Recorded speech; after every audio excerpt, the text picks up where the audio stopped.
Tayo po'y tumayo at manalangin.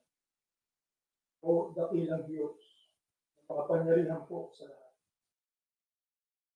Muli ka po namin hinahandugan ng maraming pasasalamat dahil sa patuloy mo pong pagbibigay sa amin ng lakas at buhay upang patuloy ka namin sambahin, purihin ang iyong marangal na pangalan, Yahweh. Ang iba po sa amin, Ama, ay may mga dalang karamdaman. Subalit patuloy namin silang kasama na lumuluwalhati at nagpapasalamat po sa iyo. Diyos na mawari, kami po ay patuloy kong patawarin sa aming mga kasalanan. Hindi po namin alam kung ano ang mga mangyayari sa amin lahat. Ngunit ngayon sa aming pong pagsamba, ay tatanggapin namin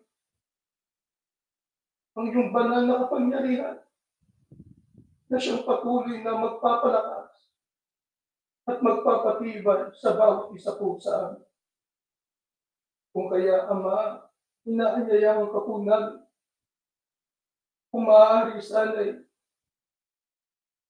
dalawin mo po at samahan kami sa aming pagsama sa iyo. Ang amin lamang po ipinagmamakaawa ay palagi mo kaming pakinggan sa aming mga pagdalangin at pagsusumamo. Kailangan ka po namin, diba?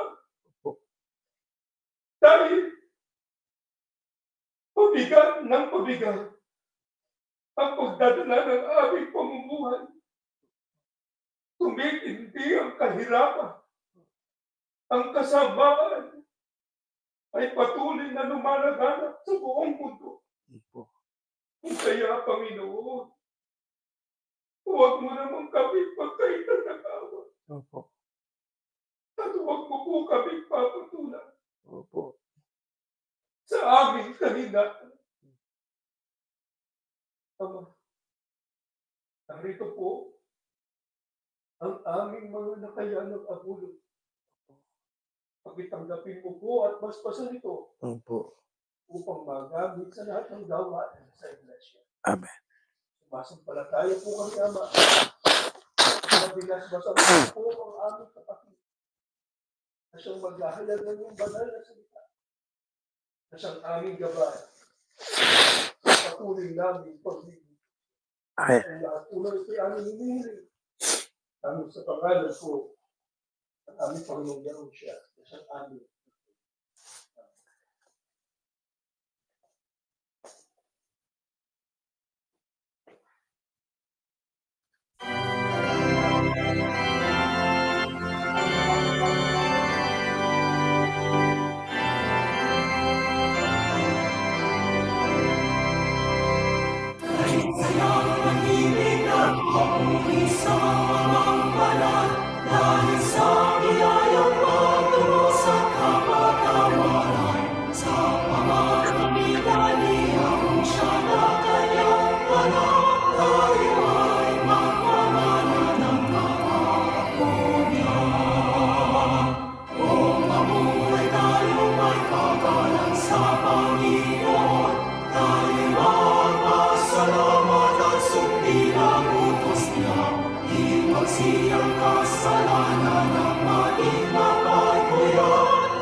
Doon sa ikalawang Korinto 11:2, binanggit ng Apostol Pablo nang sabi, sapagkat ako'y naninibugho tungkol sa inyo ng panibughong ukol sa Diyos, sapagkat kayo'y aking pinapag-asawa sa isa upang kayo'y maiharap ko kay Kristo o sa Kristo na tulad sa dalagang malinis.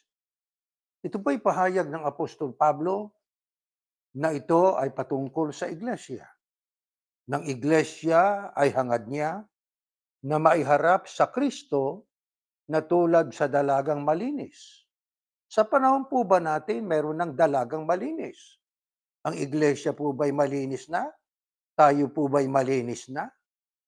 Wala pa. Kailan po natin matitiyak na tayo ay kabilang sa dalagang malinis na maihaharap ng ating Panginoong Yahushua sa kanyang Ama pagka tayo nakasama sa rapture, pagka tayo nakasama sa unang pagkabuhay na maguli, at kung tayo ng buhay naman ay sa isang kisap mata ay babaguhin na lamang tayo at kasama ng mga unang binuhay na namatay na sumusunod sa aral ng Kristo ay sasalubong sa Panginoong Yahushua sa alapaap. Yon ang mga kabilang sa dalagang malinis. Para matupad ito, mga kapatid, mahalaga po na ating maisakatuparan ang ating paksa, ang pagsasagawa ng mga aral na ating natutunan ang nagpapatunay na tayo'y tapat na tagasunod ng Panginoong Yahushua. Yun ang mga kabilang sa dalagang malinis.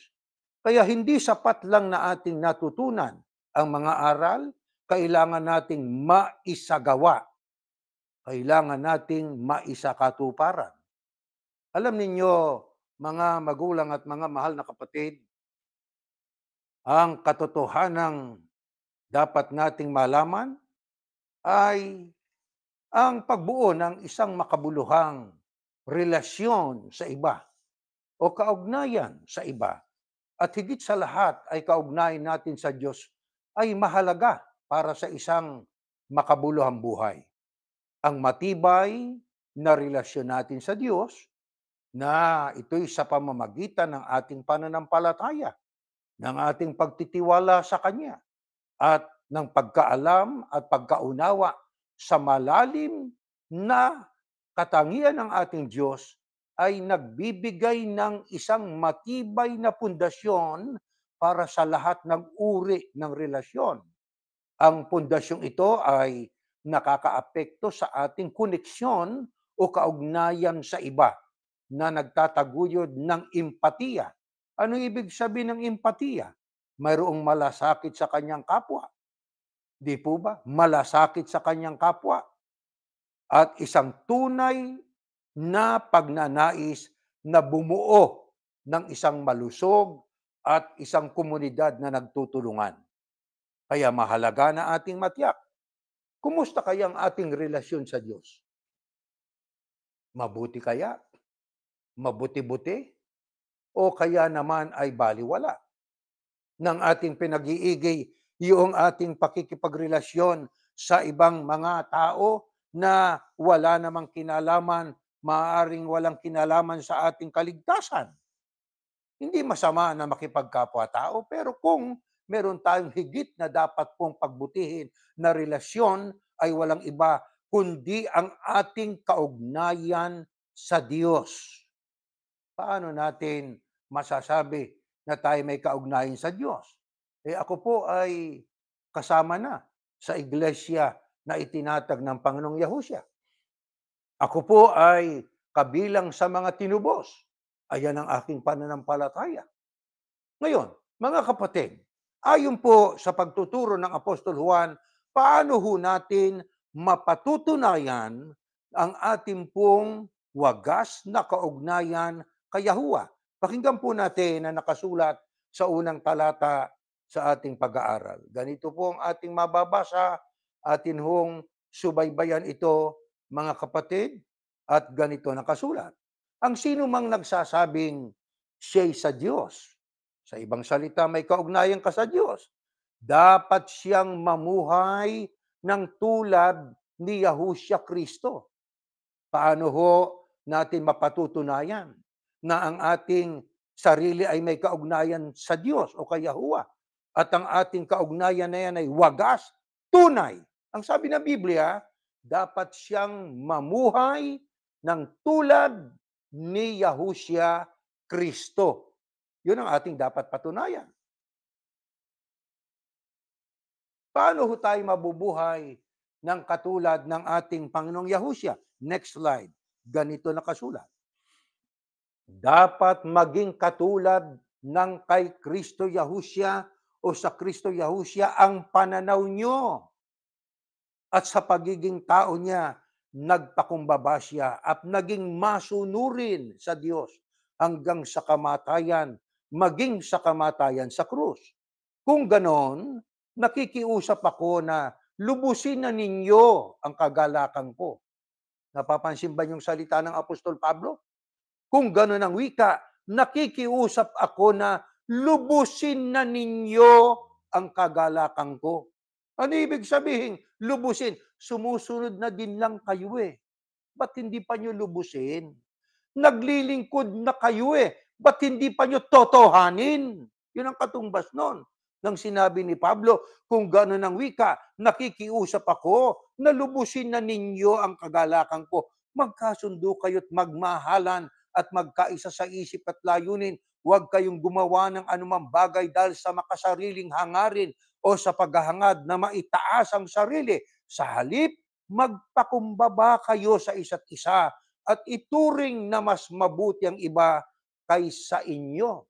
Paano natin magagawang mamuhay na kapares o katulad ng ating Panginoong Yahushua upang tayo ay makakapagpatotoo na tayo ay may mabuti at wagas na kaugnayang kay Yahuwah na ating Diyos? Ang sabi ng Biblia ng Apostol Pablo, maging katulad kayo ng Kristo sa pananaw. Sa ibang salita, magtaglay tayo ng pag-iisip na nasa Kristo. Anong pag-iisip yon?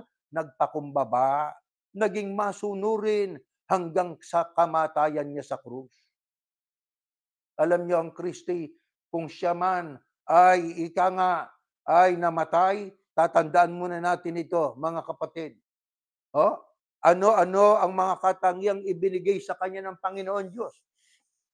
Ginawa siyang tagahatol, ginawa siyang tagapamagitan, ginawa siyang tagapagligtas, ginawa siyang ulo ng iglesia, ginawa siyang banal, binigyan siya ng kapangyarihan, katalinuhan, nababasa niyang isip ng tao.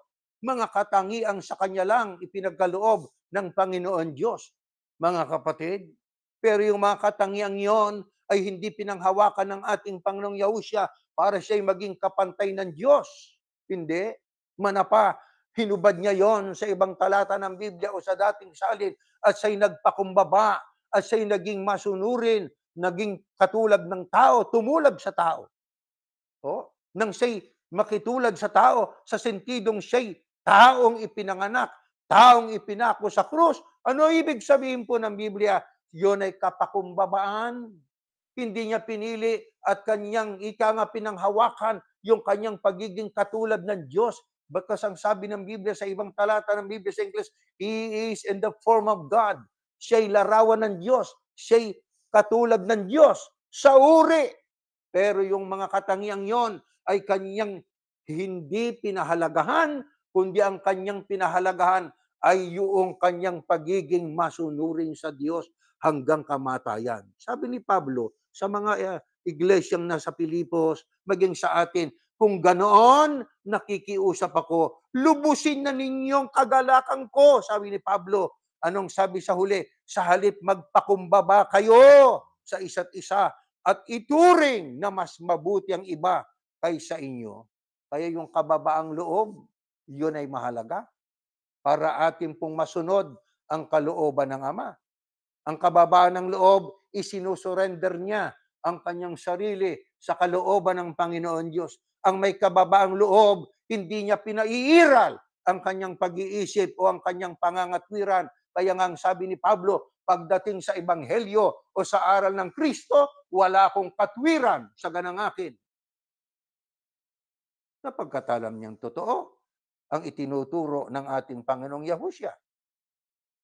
Paano ho mapatutunayan ng isang tagasunod ng ating Panginoong Yahushua na tayo po ay tapat sa ating Panginoong Yahushua? Next slide. Ganito po nakasulat.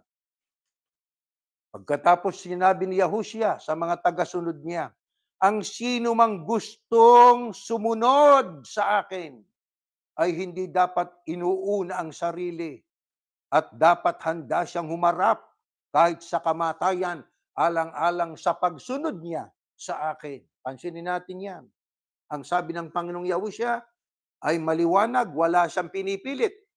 Wala. Ang kanya ay kanyang inaalok ang tao. O anong sabi niya? Pagkatapos sinabi ni Yahushua sa mga tagasunod niya, ang sino mang gusto.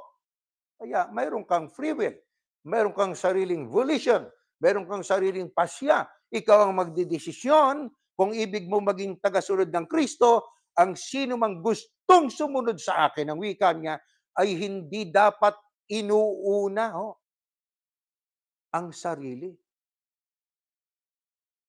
Kaya pag binasa nyo sa English, mga kapatid, ang sabi roon ay maliwanag, then Yahushua said to his disciples, if anyone wishes to follow me as my disciple, he must deny himself, set aside selfish interest, and take up his cross, expressing a willingness to endure whatever may come, and follow me, believing in me, conforming to my example in living, and if need be, suffering or perhaps dying because of faith in me.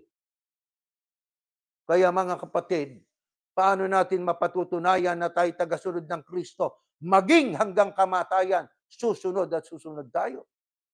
Hindi pa kamatayan ang hinihingi. Pagsunod pa lang sa iba't ibang mga kautusan, hindi na natin magawa. Pagkatapos masasabi nating, maliligtas ako.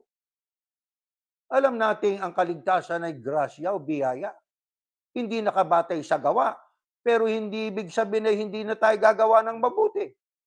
'Di ba? Ano pa ang ano-ano ang dahilan ba't nag-utos ang ating Panginoon Diyos para ating sundin? Kaya nga pagka binasa ninyo sa aklat ng Efeso, mula nung una, ang tao'y itinalaga sa Kristo upang gumawa ng mabuti. Before the creation of the world, yung mga elected ones, chosen people of God, mayroon na po silang dapat na gawin noong pa man. Hindi pa sila ipinanganganak. Ano yun? Gumawa ng mabuti. Kaya hindi pwedeng sabihin, ako po ay kasama rito, pero ito, hindi ko gagawin ito. Bahala na ang Diyos sa akin. Hindi pwede yun. Oh? Logically speaking po, ano pang purpose ba't nag-utos ang Diyos kung di natin gagawin? Di ba? Mga kapatid, bakit nag-utos ang Diyos? Para sundin. Kaya ang sabi ng Kristo, gusto mo na maging alagad kita? Sundin mo ang mga utos ko. Pasanin mo hanggang kamatayan kung kailangan ay gawin mo. Yan ang tatak ng tunay na alagad ng Kristo na makaaasa ng kanya pong pakikipagkaisa sa Kristo ay magkakaroon ng kabuluhan. Paano magkakaroon ng kabuluhan po yan? Pakikinabangan natin yan. Lalong iigi yung ating relasyon sa Diyos. Mga kapatid, sana itong ating pinag-aaralang ito ay matanim sa ating mga puso't isipan. Marami na tayong natutunan. Lalo nang tayo po'y ibinukod na ng Diyos at ibinilang niya doon sa katuparan ng hula sa 1:8 ng Isayas nang sabi, nagbukod siya ng napakakaunting labi. Lumalago ang karunungan natin, luma at bago, na-update tayo sa mga kaalamang matagal nang nakasulat sa Biblia na dati hindi natin alam. Alam na natin po yun. Ano na lamang ang kulang? Isa katuparan natin. Ang theory ay pakikinabangan lamang kung ang theory yon ay ating pong ia-apply, kung ating maisakatuparan. Ang aral ng Diyos ay mahalaga sapagkat yan po'y nagbibigay sa atin ng tanglaw at inspirasyon sa ating buhay at pamumuhay, pero kailangan nating maisakatuparan. Sabi ng Biblia, ang pananampalataya ay mahalaga, ngunit kung ang pananampalataya ay walang kalakip na gawa, walang silbi, patay na pananampalataya, impotente, barren na pananampalataya yon. Ano pa sabi? Sa 11, sundin ninyo ang mga utos ko at matuto kayo sa akin dahil mabait ako at mababang loob, makakapagpahinga kayo. Yan ang alok ng Kristo na ating Panginoon. Ano sabi niya sa mga alagad niya pagkatapos nating mabasa ang Mateo? Yan ay relatibo sa isang talatang yan. Kaya pinagsama natin. Gusto mo maging alagad ko? Sumunod ka. Anong sabi pa niya? Sundin nyo ang mga utos ko. Matuto kayo sa akin. Pag sinabing natuto, hindi lang basta naaralan. Tinupad yung aral. Di ba? Kaya sabi nga, action speaks louder than, yung action natin speaks louder than voice or word. Di ba? Ang salita, ang kaalaman, mahalaga po yun. Pero tanong, isinasakatuparan ba natin? Kaya hindi maganda na tayo halimbawa ay nananalangin at sinasabi nating, Ama, basbasan mo po ang aming mga handog. Pagkatapos tayo naman ay hindi naghahandog. Aba, pagka ganon, kitang-kita ng Diyos yun. Di ba? Nababasa ng Diyos ang isip ng tao at ang puso ng tao Di ba, mga kapatid? Kaya ako, pagka sinabi ko, Ama, basbasan mo kami sa patuloy naming pagsama sa gawain, sa aming patuloy na paghahayag ng iyong mga salita, abay, gagawin namin yon kasama ng isang ministrong kasama natin dito sa samahang ito. Di ba?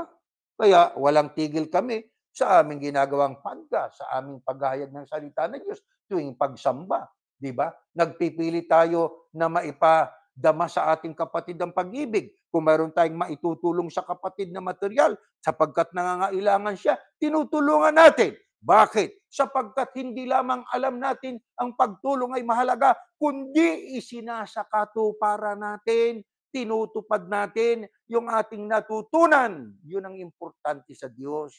Mga mahal na kapatid, mahalagang mahalaga yun.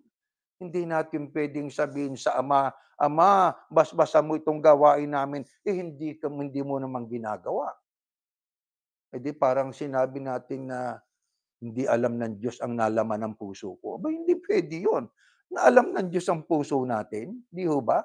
Paano natin makikilala ang tagasunod ng ating Panginoong Yahushua na totoong natuto? Next slide, ganito pa nakasulat.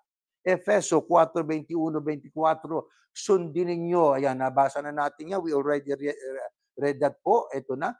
Hindi ba't alam na ninyo? Napapansin ba niyo lahat ng salita ni Pablo? Lubusin na ninyo. Ito na naman, hindi ba't alam na ninyo ang tungkol kay Yahushua? Sa makatwid, pag sinabing alam na ninyo, di may alam na, they already learned, di ba?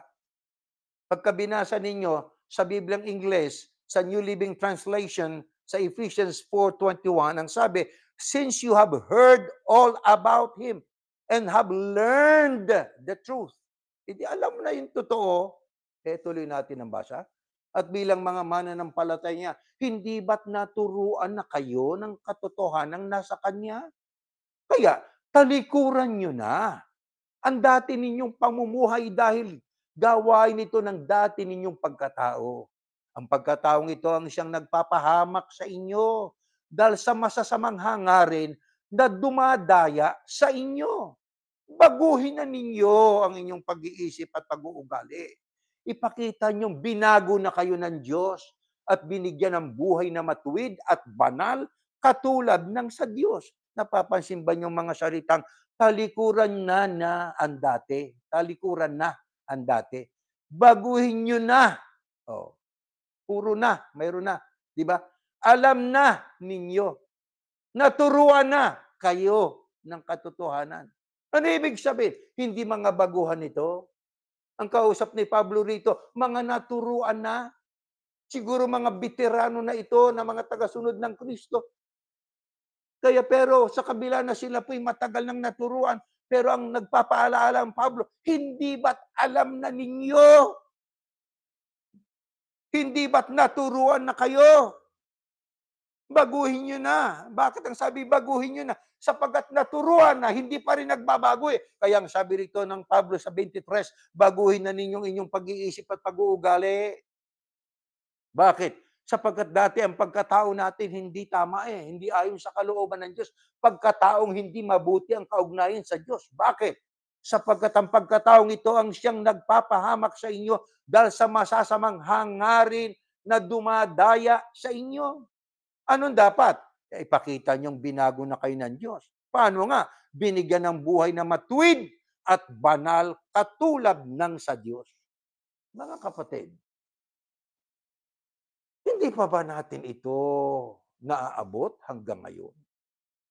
Kasama ako diyan, mga kapatid. Pilitin nating abutin. Tuparin natin ito. Hindi naman po mahirap ito. Ang utos ng Diyos sa umiibig sa Diyos ay magaan. Walang utos ang Diyos na mabigat na hindi natin kaya. Panahon na eh. Kailan pa tayo magbabago? Di ba? Kailan pa tayo magtotoo? Kailan pa natin patutunayan sa Ama, sa iyo ako nagtitiwala, sa iyo po ako umaasa, Ama. Gagawin ko po ang ipinagagawa po ninyo. Mga kapatid, paano natin magagawang baguhin ang lahat ng mga kasamay talikuran natin, maging katulad tayo ng Kristo? Ito, pakinggan natin, Aklat ng Kolosas, ganito nakasulat. Kaya patayin nyo na ang anumang kamunduang nasa inyo. Patayin nyo na. Ibig lang sabihin mga naturuan na ito eh. Di ba? Kaya sabi, patayin nyo na. Bakit? Nung turuan sila, itinuro na rin yun eh. Pero hanggang siguro sa tagpong ito, hindi pa rin sila nagbabago eh. Kaya ang sabi ni Pablo, kaya patayin nyo na ang anumang kamunduang nasa inyo, ang sexual na imoralidad, kalaswaan, pagnanasa, at kasakiman na katumbas na rin ng pagsamba sa mga Diyos-Diyusan, parurusahan ng Diyos ang mga taong gumagawa ng mga bagay na yon. Paano natin magagawang magbago? E di, alisin na natin yung masama. Katulad ka na ng Kristo eh. Di ba? Itinanggi ang sarili, hindi inuuna ang sarili. Ang inuuna yung pagsunod sa kalooban ng Diyos para maging mabuti ang kanyang kaugnayan sa Diyos. Ang pinatutularan, ang Kristo. Bakit ang Kristo ang pinatutularan? Sapagkat ang Kristo'y banal. Ang Kristo po ay nagsagawa ng paglilingkod sa kanyang Ama ng may buong katapatan. Sana ganon din tayo, mga mahal na kapatid.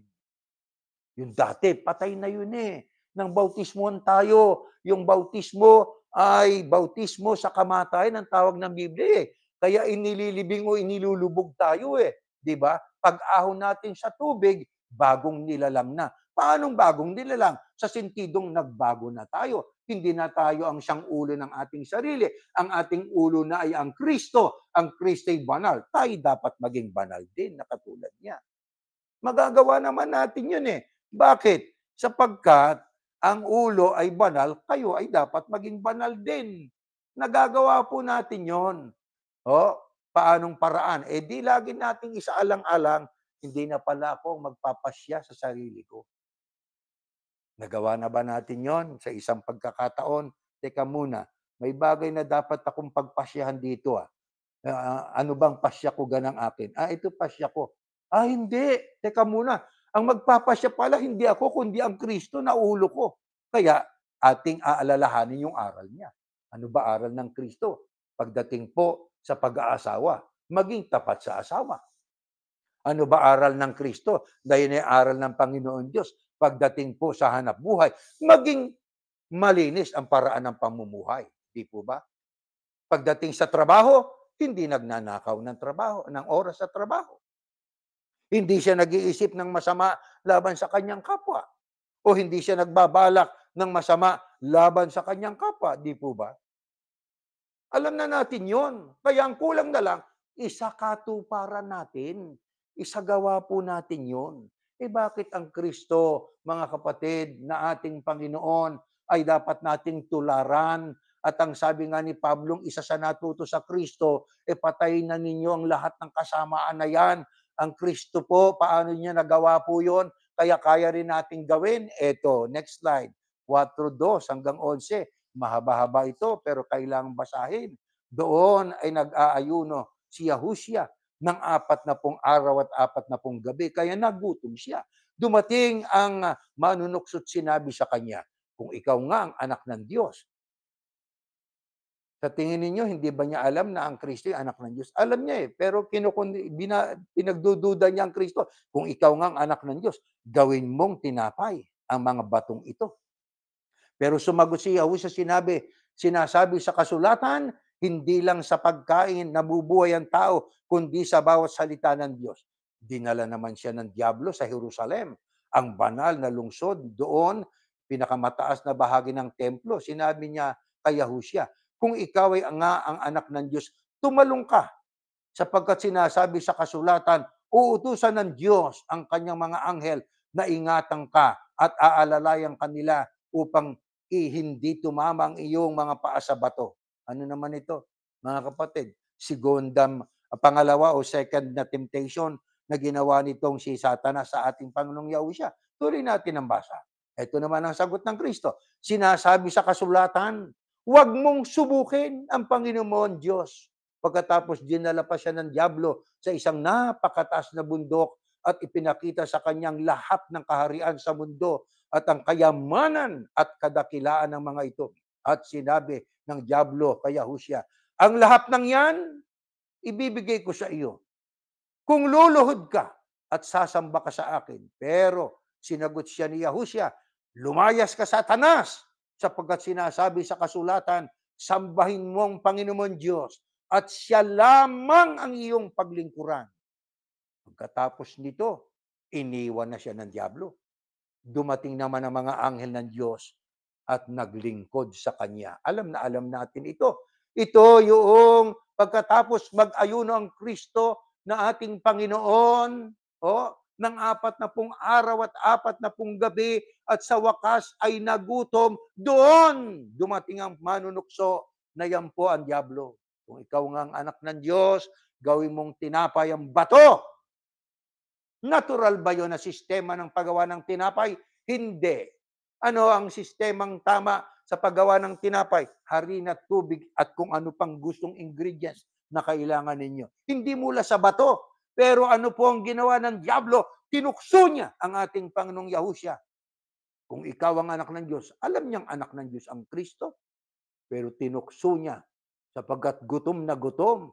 Pero ang tugon ng ating Panginoong Yahushua na yan din ang dapat nating maging tugon, sinasabi sa kasulatan, hindi lang sa pagkain nabubuhay ang tao o sa tinapay, kundi sa bawat salita ng Diyos. Tapos dinala siya sa Jerusalem, sa banal doon, sa banal na lungsod. Sa pinakamataas na bahagi ng templo, sinabi niya, kung ikaw ang anak ng Diyos, tumalong ka! Sapagkat sinasabi sa kasulatan, ang dyablo gumagamit din ng kasulatan. Pero ang paraan niya ng paggamit ng kasulatan, kung hindi binabawasan at dinadagdagan, binabago! Twisting, dinidistort. Katulad ng ginagawa ng ibang mga mangangaral ngayon. Ano ang tugon naman ng ating Panginoong Yahushua nung sabi ng dyablo, tumalong ka, aalalayan kanila upang hindi tumama ang iyong mga paa sa bato. Sino yung nila? Yung mga anghel na isusuguro ng Diyos. Ano naman ang sagot ng ating Panginoong Yahushua? Huwag mong subukin ang Panginoon Diyos. Kaya yung ginawa ng diablong yung pagsubok sa Panginoon Diyos yun na siyang pumapatnubay sa ating Panginoong Yahushua hanggang sa huling pagsubok ng sabi, lahat ng kayamanan, lahat ng yan, ibibigay ko sa iyo. Lumuhod ka lang at sumamba ka sa akin. Ano ang ginawa ng ating Panginoong Yahushua? Sinagot ng ating Panginoong Yahushua, Diablo, lumayas ka, Satanas, sapagkat sinasabi sa kasulatan, sambahin mo ang Panginoon Diyos at siya lamang ang iyong paglingkuran. Kung nagawa ng Kristo, na tao, na gaya natin, nagugutom, nauuhaw, ang manindigan sa panig ng Diyos, sa panig na nakasulat, magagawa rin po ng mga tagasunod niya yan. Kailan? Kung ang ating pangahawakan ay ang nasusulat. Ano naging resulta nung paninindigan ng ating Panginoong Yahushua sa nakasulat sa Biblia, sa mga salita ng Diyos? Lumayas ang diablo. Palayasin din na natin ang diablo sa buhay natin sa anong sistema kung manghawak tayo sa mga nakasulat o mga salita ng Diyos na nakasulat sa Biblia. Ano bilin ni Apostol Pablo? Lalo na sa panahong ito, meron bang mga taong ang kanilang gagawin ay sisitas ng talata ng Biblia? Sisitas ng mga aral ng Diyos pero distorted? Next slide. Ganito nakasulat. Pakinggan po natin ito. Galatia.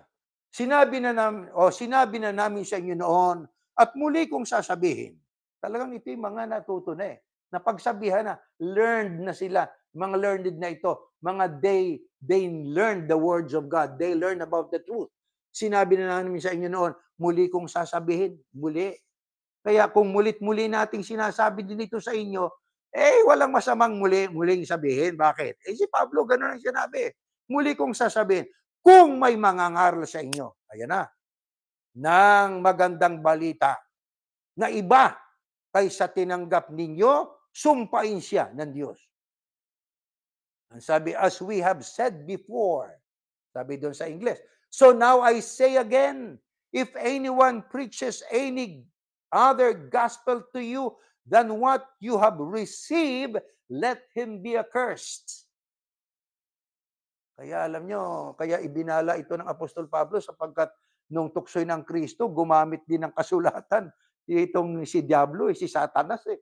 Bali ba, sa aklat ng Korinto, kung si Satanas nagpapanggap na anghel ng kaliwanagan, hindi naman ang wika katakataka, sabi ni Pablo, ng kanya mga ministro ay magpapanggap na ministro ng kaliwanagan. Ang sabi diyan ng Apostol Pablo, muli kong sasabihin sa inyo, kung may mangangaral sa inyo ng magandang balita na iba kaysa tinanggap ninyo, sumpain siya ng Diyos. Ano ibig sabihin? May mangangaral. Biblia din ang hawak magandang balita. Pero paano naging iba? Dinistort.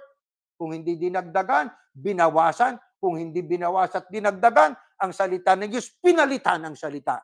Ang sabi ng Biblia, sumpain ang ganyan tao. Kaya sa panahon natin ito, mahalaga na tayo maging open-minded. Katulad ng mga Beryano. Ang mga Beryano ay hindi lang tagapakinig, sila po ay taga-siyasat. Sapagkat kanilang pinakinggan ay hindi lang basta mangangaral, isang mangangaral na halal ng Panginoon Diyos, si Apostol Pablo, na isa sa may pinakamaraming sulat sa Bagong Tipan. Isipin nyo, dating persecutor na naging taong faithful, mananampalataya. Isipin niyo, ang sabi ng Apostol Pablo, dati ganito ako pero nang makilala ko ang Kristo, iniwan ko ng kautusan ng mga Hudyo at sinunod ko na ang kautusan ng ating Panginoong Yahushua. Kaya yung aral na kanyang natutunan, yun ay dalisay, ayaw niyang mahaluan yon ng ibang aral. Kaya ang babala niya ang kanyang bilin sa mga kapatid noon, at yan din ang tinig ng Apostol Pablo na ating binabasa ngayon, ay ating pong dapat isaalang-alang, may mga ngaral ng ibang ebanghelyo, iba sa itinuro ng mga apostol na kanilang natutunan sa ating Panginoong Yahushua at sa ating Panginoong Yahuwah. Dahil diyan, mga kapatid, bakit mahalaga para sa atin ng ating natutunan sa Kristo ay dapat nating sundin? Una sa lahat, ano ba sabi ng Kristo? Ito, next slide, sa Mateo 28:18, ganito nakasulat. Lumapit sa kanila si Yahushua at sinabi, ibinigay sa akin ang lahat ng kapangyarihan sa langit at sa lupa. Sa dating salin, ibinigay ang lahat ng kapamahalaan sa langit at lupa na ibigay na sa akin. Ang nagbigay ang Diyos, ang binigyan ang Kristo. Kaya kung sa Kanya ibinigay ang kapamahalaan sa langit at saka sa lupa, kanino tayo makikinig? Sa Kanya. Siyang pinamamahala rito Di ba? Kaso may mga iba ngayon. Ano ang sabi? Sila daw ang anak ng Diyos. Ano sabi? Sila daw ay kahalili ng Diyos. Bekarib spilidi. Sabi nga nila. Di ba? Yung Papa. Meron namang tipi, tagapamahalang pangkalahatan. Ang sabi ho yan, ang lahat ng kapamahalaan sa dating salin, sa langit at lupa, ay naibigay na sa akin. Lahat ng kapamahalan, katumbas, tagapamahalang pangkalahatan. Siya lang ang ating pakikinggan. Kapatid, wala na ang Kristo, nasa langit na, nasa kanan na ng Diyos. Di yung mga mangangaral ngayon ay ating suriin kung ang kanilang itinuturo ay aral ng Kristo. Yun ang yakapin natin. Di ba? Kaya huwag kayong tumingin sa taas, sa mukha ng tao o sa kanyang kaanyuan. Pakinggan ang aral. Aral ba ng Kristo yan? Yan ba talagang mensahe ng Kristo? Baka magbabasa ng isang talata na pahayag ng Kristo pagkatapos ang kanyang gagawin kung ano yung gusto niya, ang siyang sasabihin niya doon sa pagpapaliwanag niya. Natabunan na kung ano yung mensahe ng Kristo. Hindi yun ang talagang kasangkapan ng Kristo. Hindi yun ang mga sinugo ng Kristo at isinugo ng Diyos. Sapagkat kung anong tinanggap sa Kristo, yun ang dapat ituro. Yan din ang itinuro ng mga apostol Di ho ba? Noong ang Kristo umakyat na sa langit, sa mga huling araw na ito, wala po bang magpapatuloy sa pagtataguyod sa aral ng Kristo? Meron, hindi man apostol, pero kung ang kanyang itinuturo ay aral ng Kristo, silang ating pakinggan. Di ho ba, mga kapatid? Ano pa sabi? Habang nagsasalita pa si Pedro, nabalot sila ng nakakasilaw na ulap at may tinig silang narinig mula sa mga ulap na nagsasabing, ito ang minamahal kong anak, na lubos kong kinalulugdan. Pakinggan niyo siya. Nang marinig yon ng mga tagasunod, nagpatira pa sila sa takot. Ito isang tagpo sa buhay ni Apostol Pedro na sila'y mabalot ng nakakasilaw na ulap. Nagpakita kasi, di ba, yung transfiguration. Sa tagpong yan, ang nakatinig sila ng tinig galing sa langit. Tinig ng Diyos yun, sapagkat nawala si Elias at saka si Moises, ang natira na lang, di ho ba ang Kristo? Nabalot sila ng ulap di ho ba? May tinig na galing sa langit. Ang sabi, ito ang minamahal kong anak na lubos kong kinalulugdan. Pakinggan ninyo siya.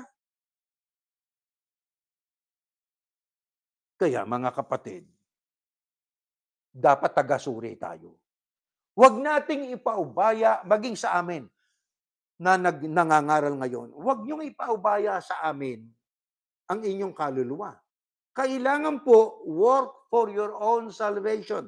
Paano natin magagawa yung para sa kaligtasan natin? Makinig, magsiyasat, magbasa, at ganapin pag nalamang tama. Yun ang dapat natin gawin, mga kapatid. Paano naman pinaalalahanan ng Apostol Pablo ang mga tagasunod ng ating Panginoong Yahushua nang ang Kristo'y nasa langit na ito? Alam kong alam naman ninyo na si Pablo nang siya'y tawagin, ang Kristo'y nasa langit na. Next slide. Ikalawang Timoteo 3:14. Ganito po nakasulat, ngunit ikaw, sabi niya kay Timoteo, magpatuloy ka sa mga bagay na natutunan mo at pinananaligan. Dahil alam mo kung kanino mo ito natutunan. Napapansin ba nyo ang mga salitang ito? Pag binasa nyo sa English, sa Amplified, but as for you, continue in the things that you have learned and of which you are convinced, holding tightly to the truths, knowing from whom you learned them. Alam nyo, si Pablo, tinuruan niya nga si Timoteo, maging ang mga pinangaralan niyang mga hintil, ang sabi diyan partikular kay Timoteo, ngunit ikaw, magpatuloy ka sa mga bagay na natutunan mo, pinananaligan mo, dahil alam mo kung kanino mo ito natutunan. Alam ni Pablo, ang kanyang natutunan ay tama sapagkat natutunan niya sa Kristo. Sa pamamagitan ng revelation, pagpapahayag, sapagkat nang tawagin si Pablo nga, ang Kristo'y nasa langit na. Di po ba? Yan din ang binahagi niya sa mga pinangaralan niya, partikular kay Timoteo. Alam mo kung kanino ka natuto. Kaya kailangan ay magpatuloy ka doon sa mga natutunan mo. Gawin mo, huwag na hindi. Sapagkat ang pagpapatunay na tayo tapat na tagasunod ng Kristo at mabuti ang ating kaugnayan sa Diyos, ating ginagawa at sinusunod, isinasakatuparan, tinutupad ang natutunan natin. Teka muna, may sinabi si Pablo doon sa aklat ng Corinto 9:16, kung di ako nagkakamali, ay sa aba ko kung hindi ko ituturo sa inyo ang Ebanghelyo. Makatwid, ang mga ministro, patulad ni Pablo, apostol, tagapangaral, ministro, ay may tungkulin. Anong tungkulin ng ministro? Ituro ang Ebanghelyo. Alam nyo, mga kapatid, eto tanong. Ilan ang alam ninyo na kautusan ng Diyos? Alam ko namang lahat ng kautusan ng Diyos, pag sinunod natin, nakalulugod sa Diyos yun Di ba? Pleasing sa Diyos yun. Pero anong mga utos ng Diyos ang well-pleasing to God? Ang totoong nakalulugod sa Diyos. Ito, basahin natin. Next slide. Sa English. Ganito ho nakasulat. Ito po. Colossians 3:20.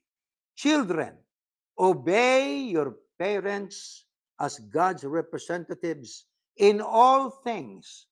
Kaya sundin natin ang ating magulang bilang representatibo ng Panginoon Diyos sa lahat ng bagay. Ang lahat ng bagay, siyempre, yung ayon sa kalooban ng Diyos. Diba? Ito. For this attitude of respect and obedience is well-pleasing to the Lord and will bring you God's promised blessings. Kaya ang pagsunod sa mga magulang, totoong nakalulugod sa Diyos. Yung lumalabag sa magulang, totoong nayayamot ang Diyos. Ganun lang po yun Simple. Di po ba, mga kapatid? Kaya ang nagtatakwil sa magulang, hindi well-pleasing sa Diyos yun. Galit na galit ang Diyos doon. Di po ba? Totoong galit na galit ang Diyos doon. Lalo ang magulang na mahina na, magulang na ika nga umaasa na lang sa tulong, matanda na, may sakit pa, pagka yun ay hindi inaruga ng isang anak. Ang sabi diyan, pagka ating ginalang ang ating magulang, will pleasing to God, to the Lord, and will bring you God's promised blessings. Di wala kang blessing pagka hindi mo ginawa ang paggalang at pagmamahal sa magulang. Ito pa. Ito pa ang will pleasing to God eh. Sa Philippians 4:18 ang sabi sa American Standard Version, but I have all things, ayon kay Apostol Pablo, meron ako ng lahat ng mga bagay and abound at sumasagana. I am filled. Ibig sabihin ay sagana siya. Having received from Epaphroditus the things that came from you. Tinulungan si Pablo. Ang kausap niya rito ay mga kaanib nang sabi sa kanyang pahayag, I having received from Epaphroditus or Epaphroditus the things that came from you, an odor of a sweet smell, a sacrifice acceptable, well-pleasing to God. Well-pleasing to God na naman. Totoong nakalulugod sa Diyos. Ano po yan? Yung pagtulong sa pagpapalaganap ng Ebanghelyo. Sino bang nagpapalaganap ng Ebanghelyo? Hindi ba ang ministro katulad ni Pablo? Kayang pagtulong sa nasa ministeryo sapagkat silang nangangaral ng Ebanghelyo ng Kristo, totoong nakalulugod sa Diyos. Ano pa ang isang totoong nakalulugod sa Diyos? Hebreo 13:16, American Standard Version, but to do good and to communicate, forget not. For with such sacrifices, God is well pleased. Ang Diyos ay totoong nalulugod. Alam nyo, pagka binasa po natin, mga kapatid yan, sa salin ng Amplified, ay maliwanag po ang pahayag po dyan, mga kapatid, na ang sabi rito ay ganito.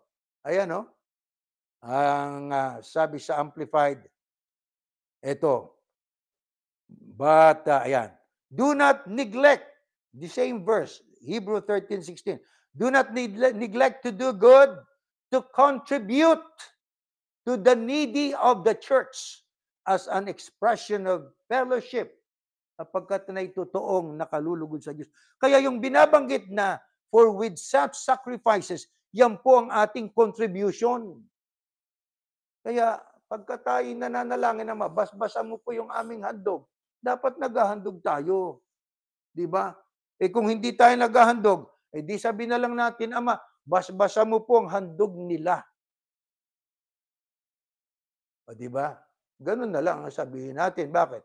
Hindi mo pwedeng sabihin, basbasan mo yung aming handog kung hindi ka naman naghahandog.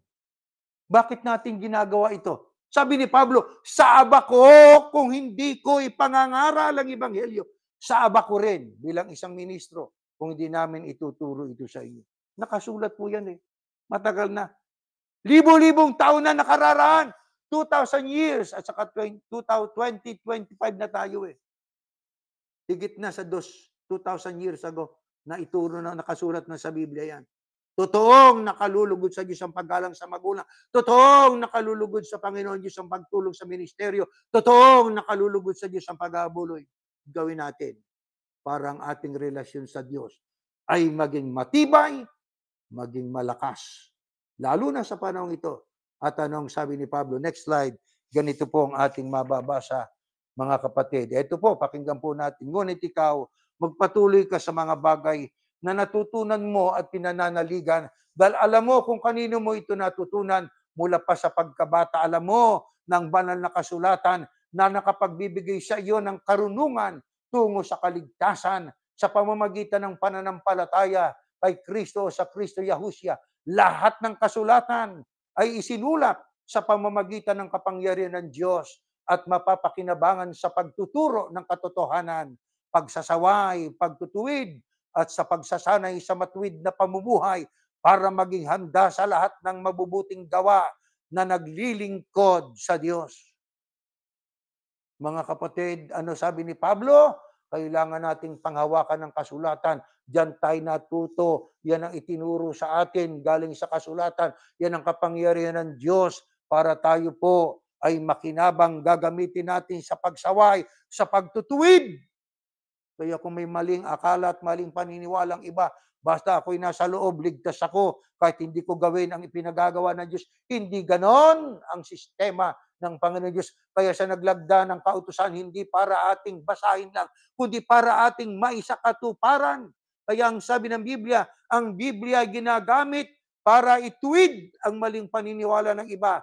At anong dapat? Ang sabi, at sa pagsasanay sa matuwid na pamumuhay. Masanay tayo sa matuwid na pamumuhay na. Tapos na ang lahat. Namatay na ang Kristo. Natubos na tayo. Ang sabi niya, babalik ako. Ang pagbabalik niya, na yan ang rapture, ay walang palatandaan. Anong oras pwedeng dumating yan? Pero yung kanyang pagbabalik bilang ikalawa, nalalapat ang paa niya sa lupa. May mga palatandaan yan, mga digmaan, ang mga paglaganap ng paglindol, ang paglaganap ng kahirapan, at kasamaan ng tao sa mundo, magiging maibigin sa kalayawan kaysa maibigin sa Diyos. Lahat ng yan ay nagaganap na. Ano pa hinihintay natin para tayo ganap na sumunod sa kalooban ng Diyos? Wala na. Ang panawagang ito ay hindi lang para sa inyo, para sa aming nasa ministeryo. Lahat tayo saklaw nito, sapagkat ang ating uli ang Kristo. Sino tayo rito para sabing basbasan sila? No, kasama tayo. Basbasan tayong lahat ng Ama. Basbasan tayong lahat na itong ating natitirang buhay, atin na pong i-align sa kalooban ng Ama. At kapag tayo ay magpapasya, nawa ang pasya natin ay ang aral na aking tinanggap, susundin ko, sapagkat sa pagsunod, nandoon ang kabanalan, totoong malulugod sa akin ng Diyos. Pagka ganon, ang ating relasyon sa Ama ay lalong magiging matibay. Na yung relasyong yan ang siyang sa atin ay maghahatid sa tagumpay. Yung relasyong yan ang maghahatid sa atin hanggang sa pagdating ng Panginoong Yahushua sa alapaap, na yan ang ating pinakahihintay, na doon ay mawawakasan na. Lalo na pagka nasa bayang banal na kasama na natin ng Diyos, na may dalisay na lansangan. Wala na tayong hirap doon. Wala na tayong mga kapighatian doon. Wala na tayong karamdaman doon. Wala nang kamatayan doon. Hindi ba natin gusto ang ganung buhay? Masarap bang mabuhay sa mundong ito? Maraming kahirapan dito. Maraming mga iba't ibang hilahil sa mundo. Iba't ibang dahilan ng pagluha ng tao. Nasasaktan tayo. Minsan tayo natutulala. Pero may Diyos. Sa Kanya natin ilagak ang ating pag-asa. Lahat tayo ay umasa. Hindi tayo pababayaan ng Ama. Sana natuto tayong lahat. Gawin natin ang gusto ng Ama. Tumayo po kayo, mga mahal na kapatid. Aming Ama, sa aming pinag-aralang ito, ay ulit-ulit na sinasabi ng mga anak mo na katulad ng Apostol Pablo, Panginoong Yahushua na iyong bugtong na anak, ang aming natutunan ay aming pong sundin sa katuparan, sapagkat ang utos mo hindi lang sapat na aming mapakinggan. Ang gusto mo, ibuhay namin ito. Kaya naman kami bilang nasa ministeryo, ito naman ay hindi sa mga kapatid lang, ito'y para sa lahat, kasama na kami, na sana kami po ay mabuhay na ang aming paraan ng pamumuhay ay nakabatay sa gusto mo, hindi sa gusto namin. Ang inuuna namin ay kung anong ibig mo, hindi kung ano ang ibig ng laman. Ama, meron kaming mga paniniwala na akala namin tama, yung pala hindi. Yun ay dapat na naming baguhin. Yun ay dapat na naming ituwid. Kaya nga nagtuturo ka sa amin. Amin pong hinihiling sa iyo na sana bigyan mo kami, likhaan mo kami ng puso na handang sumunod. Mapukaw ang aming mga damdamin sa mga nangyayari na sa panahong ito. Kailan pa kami ganap na susunod kung kami nasa balig na ng karamdaman na hindi na kami halos makabangon? Hindi yon ang panahon ngayon.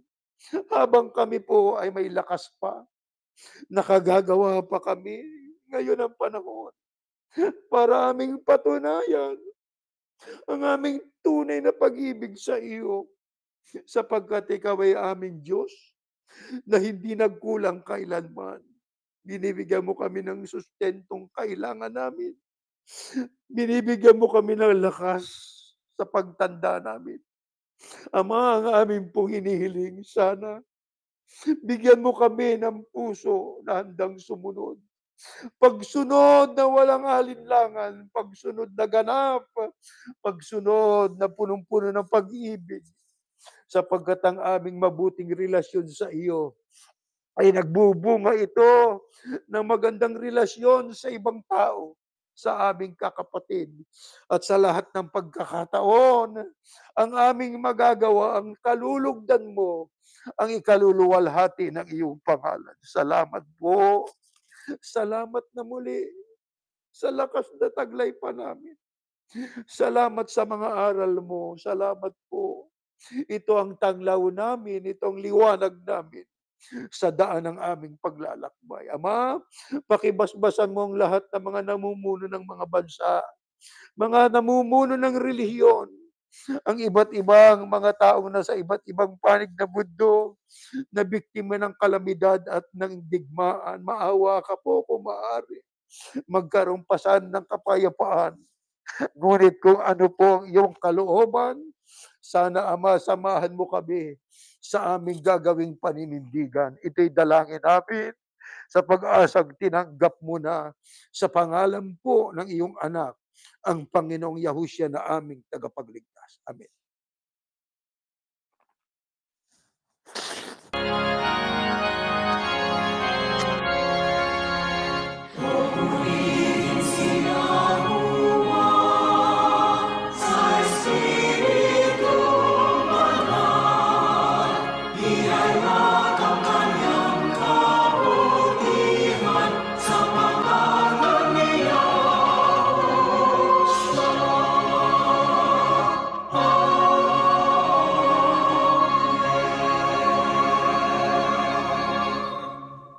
Biyayang pagliligtas ng ating Panginoong Yahushua, ang pag-ibig ng Diyos na si Yahuwah at ang pagkikipisan ng Espiritu Santo sa nawang sumaating lahat ngayon at magpakailanman. Amen. Mga kapatid, meron tayong ilang mga tagubilin po na ito po ay sana ay ating patuloy na maisakatuparan. Mga kapatid, you can share our website at www.churchofyahushua.org, which contains our declaration of faith and links to the latest worship service and videos. Gaya ng ating naisama sa panalangin, ang unang Timoteo 2:1-2, panalangin natin ng lahat ng tao, kasama na po ang mga leader ng mga bansa sa ikapapayapa pa ng ating paglilingkod. Hanggang diyan na tayo po'y natatapos na, mga kapatid.